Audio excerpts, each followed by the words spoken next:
The green Laurentian Mountains of Quebec, Canada.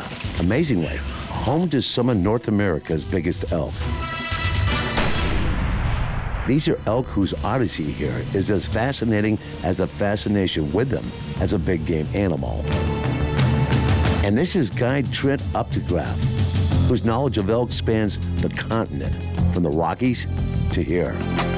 One time, the most populous and most dispersed deer of North America was in fact the elk. They broke into two main species, the eastern elk and the western elk.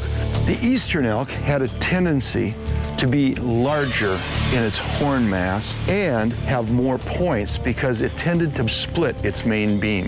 In 1908, President Teddy Roosevelt, the great conservationist, gave as a gift to the people of New Zealand 20 North American elk, 10 western elk, and 10 eastern elk.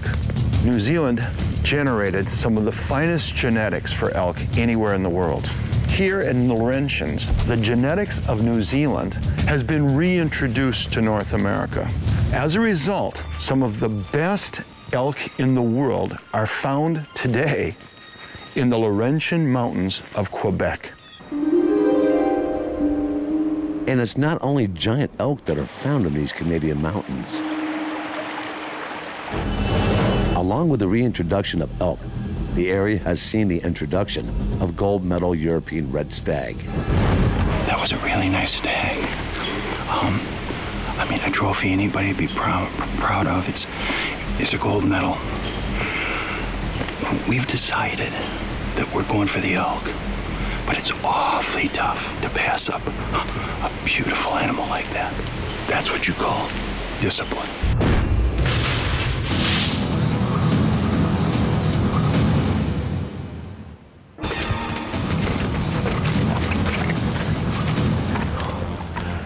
Have you got him? Yeah, I see him. About to go over that ridge. Yeah. God, this stuff is thick. These woods are really thick, but the elk and the stag love them.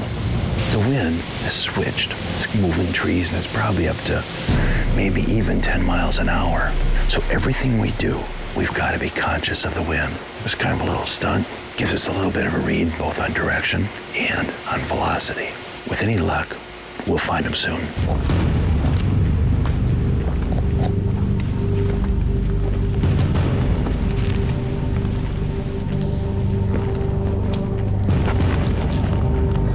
Obviously, the elk are eating well.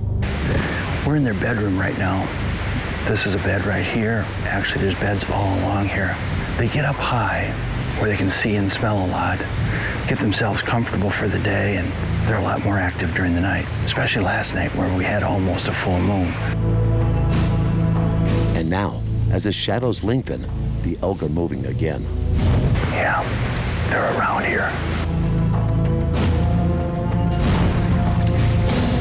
Often, it's a cow call rather than a bugle that summons the monarch.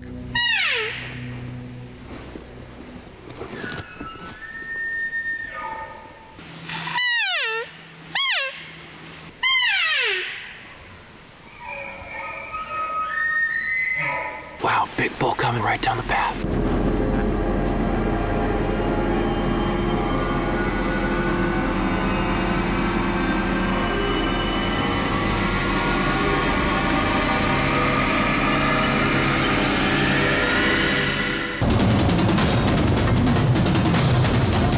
That's the one. Take him.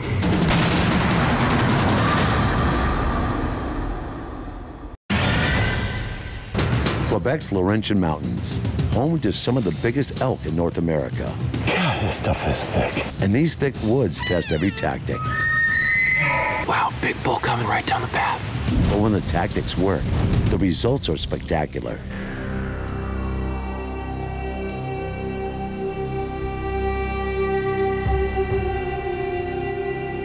Unfortunately for Bill, this isn't the classic typical bull he and guide Trent Updegraff are hunting for.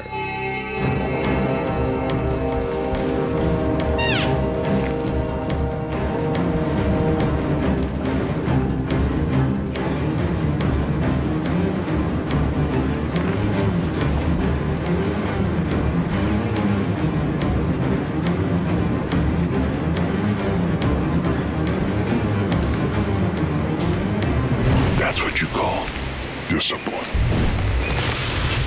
Elk have been thought as plains animals, driven to the mountains when prairies were plowed under. But this thick forest is as natural a habitat to them as any other. We've been slugging ourselves up and down these small mountains for the last couple days, and all of a sudden you find a trail like this. It's a good path to follow.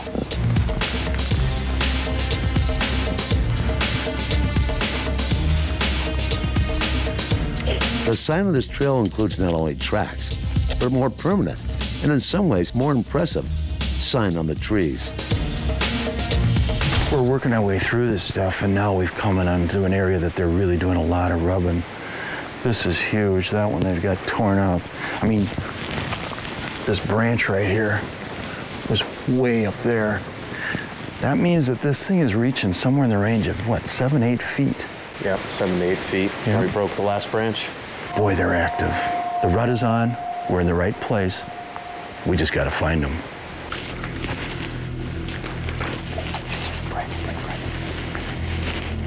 Oh, yeah.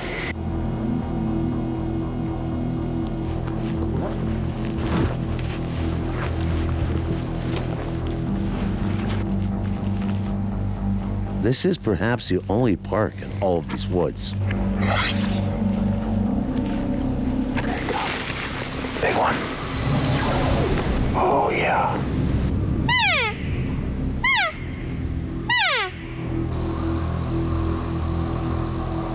Once again, it's a cow call that brings the bull in. He's coming from behind that hill over there.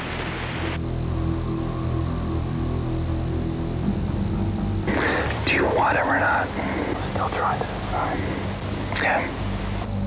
Now, Trent has to draw on a decade of guiding experience to decide if this bull has all the antler qualities of the one. Trent, how do you quick read that bull and all of a sudden make that important decision? Well, Bill, there's a few quick things that I look for when I'm trying to find out how many points the bull has is by spotting the fourth tine, the longest tine, and counting the number of points that fall behind it.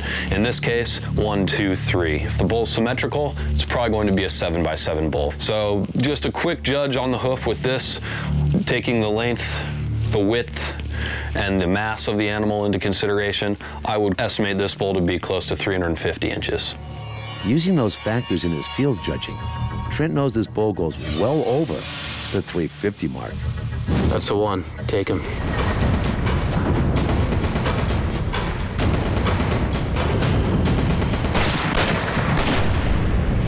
It is a perfect heart-lung shot.